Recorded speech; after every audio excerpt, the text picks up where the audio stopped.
E aí, turma, meu nome é Eduardo Reis e vim aqui para discutir com vocês um pouquinho sobre nutrição esportiva. A pergunta é: quanto de nutrientes eu devo prescrever para o meu praticante de atividade física ou para o meu atleta?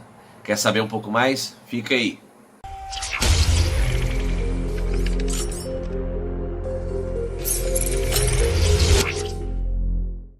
E aí, a nossa dúvida sempre é: quem preocupa com a sua alimentação? Quanto de carboidratos, proteínas e lipídios eu devo consumir por dia? Essa é a pergunta de quem se preocupa com a alimentação, essa é a pergunta também dos nutricionistas que saíram da faculdade e agora se veem na obrigação de prescrever uma dieta para alguém.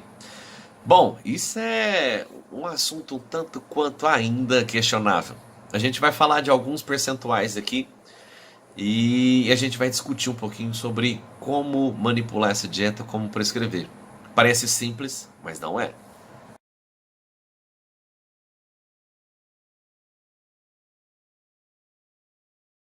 Então o que a gente tem principalmente sobre carboidratos, proteínas e lipídios é isso. Carboidratos em torno de 45 a 55%, e essa é a média de oxidação para uma pessoa ativa, ok? Proteínas entre 12 e 15%, há quem diga que esses percentuais variam e a gente vai ver como eles variam. E lipídios aí entre 10 e 30%. Então são esses normalmente as referências que a gente encontra em faculdade. Agora, na hora de compor realmente uma dieta, o que eu tenho que prestar atenção é como é a distribuição energética. Primeira coisa que eu tenho que prestar atenção é o seguinte: qual é o método?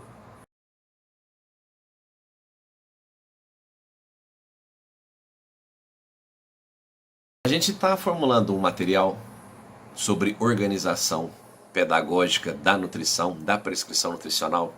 E o nosso material se chama Planejamento Nutricional Esportivo. Eu vou falar para vocês agora 5 atos que a gente compromete dentro da nutrição e que elas não são sinônimas. Então eu vou explicar para vocês como tudo isso acontece. A primeira dela é orientação. As orientações nutricionais elas podem ser de cunho verbal, prescritivo ou demonstrativo. Verbal, quando você verbaliza, você explica para uma pessoa o que ela deve fazer, uma orientação. A prescritiva é quando você torna isso um documento e entrega para a pessoa para que ela possa seguir o seu planejamento. E o modo e a orientação demonstrativa é através de oficinas culinárias, onde você demonstra para essa pessoa como ela deve fazer os preparos, as refeições que ela tem. Então nós temos, primeiro ponto, orientações. Segundo ponto, estratégia. Nós também temos 3 estratégias: estratégias evolutivas, estáveis e regressivas. A estratégia evolutiva é o que nós chamamos na nutrição de reeducação alimentar. É quando uma pessoa chega fazendo pequenos números de refeições com alta densidade calórica e mesmo assim não consegue atingir a quantidade de macro, micro e minerais. O que a gente faz? A gente fraciona essas refeições, a gente faz a reeducação, a gente redistribui todos esses nutrientes ao longo do dia. Então essa é uma estratégia evolutiva, eu fraciono essas refeições. A gente tem a estratégia estável, quando essa pessoa retorna para a gente, pode ter vindo de um outro profissional, ou então já estava tentando se adequar. Vem com um número adequado de fracionamentos, com intervalo de refeições adequado, porém a qualidade das refeições ainda não tá ajustada. E aí a gente faz essa estratégia estável e aí só melhora essa qualidade nutricional. A gente ainda tem também a estratégia regressiva. A gente utiliza muito isso no modelo de bodybuilding, que é quando o meu atleta consome um grande volume calórico e ele não consegue mais fazer ganho de massa muscular, ele não consegue mais obter o seu resultado estético.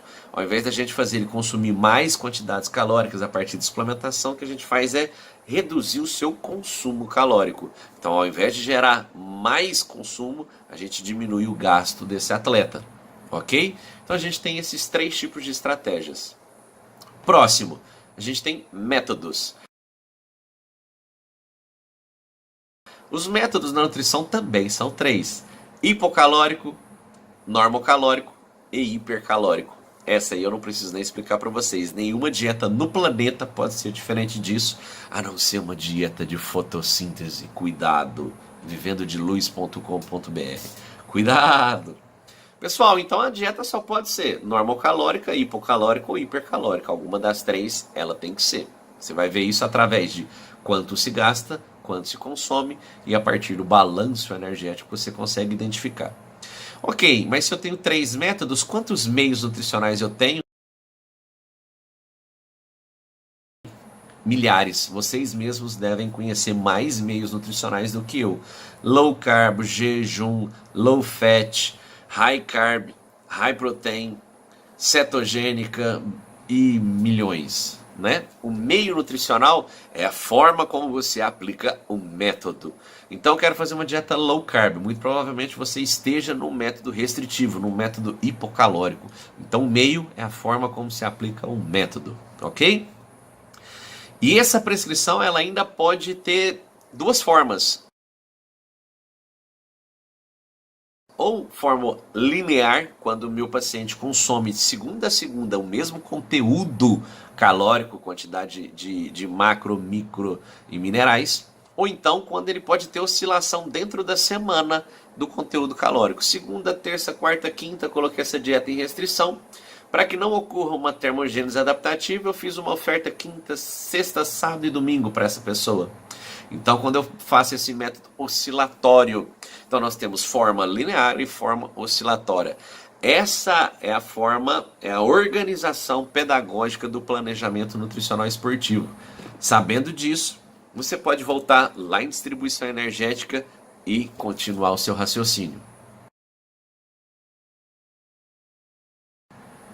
Turma, agora que vocês já sabem quais são as orientações, quais são as estratégias, métodos, meio e forma de se aplicar uma prescrição, um ato nutricional. Vocês já sabem também o percentual de oxidação, o que é o recomendado de carboidratos, proteínas e lipídios. Então o que você tem que fazer é isso aqui: adequar o seu percentual dentro de um método. É uma dieta restritiva, é uma dieta hipercalórica, é uma dieta de manutenção, normocalórica. Então, sabendo que o percentual, a variação de carboidratos, proteínas e lipídios, vamos adivinhar um método agora. É fácil de eu saber, de acordo com o objetivo do meu cliente. E a partir daí eu vou começar a calcular essa dieta. Tranquilo?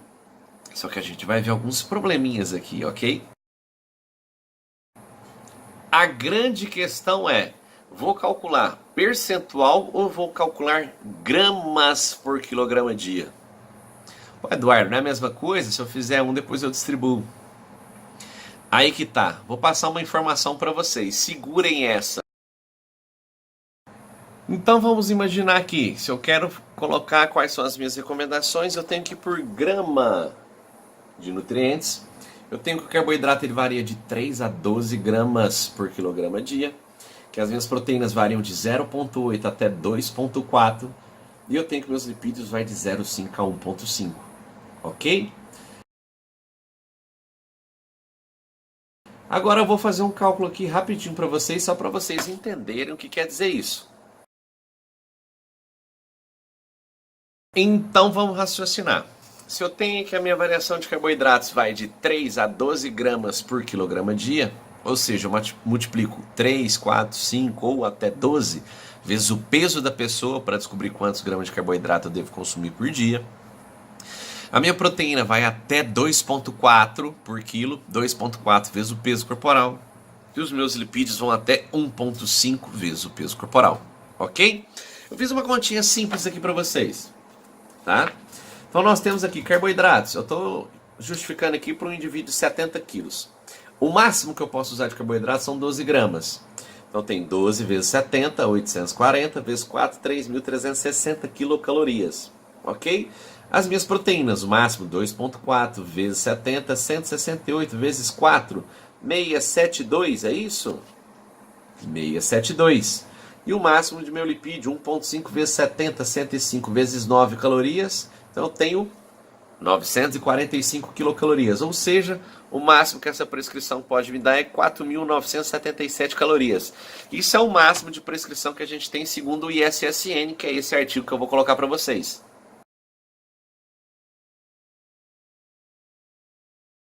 Se esse é o máximo, como é que faz com o pessoal que gasta mais calorias? A gente estava lendo alguns artigos do professor Asker de Kendrup e algumas provas e algumas pessoas chegam a gastar 14 mil calorias no Ultra Endurance. O que eu faço com essa pessoa? Daqui a pouco a gente calcula, tá?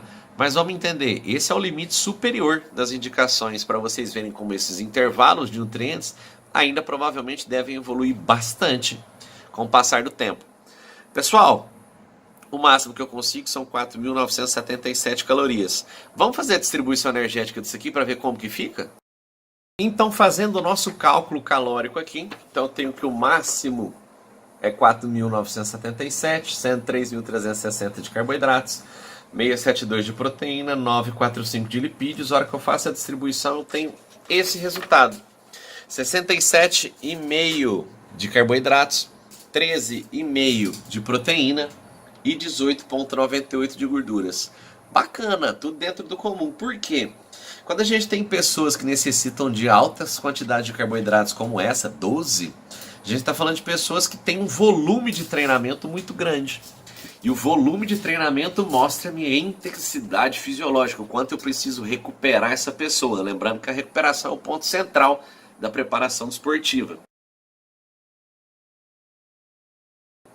E essas pessoas que têm um alto volume, treinamento de endurance, por exemplo, a gente chega a ter oxidação de 70, às vezes um pouco mais de carboidrato.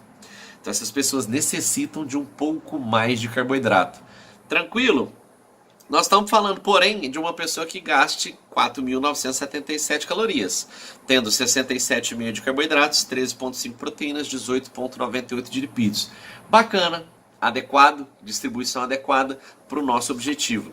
Ei, você já fez isso com todos os seus clientes? No nosso próximo vídeo, a gente vai fazer o quê? A gente vai pegar... Se a gente está falando de matemática, a gente deve ter alguns intervalinhos onde vai gerar conflito. Então não perca o nosso próximo vídeo, ok?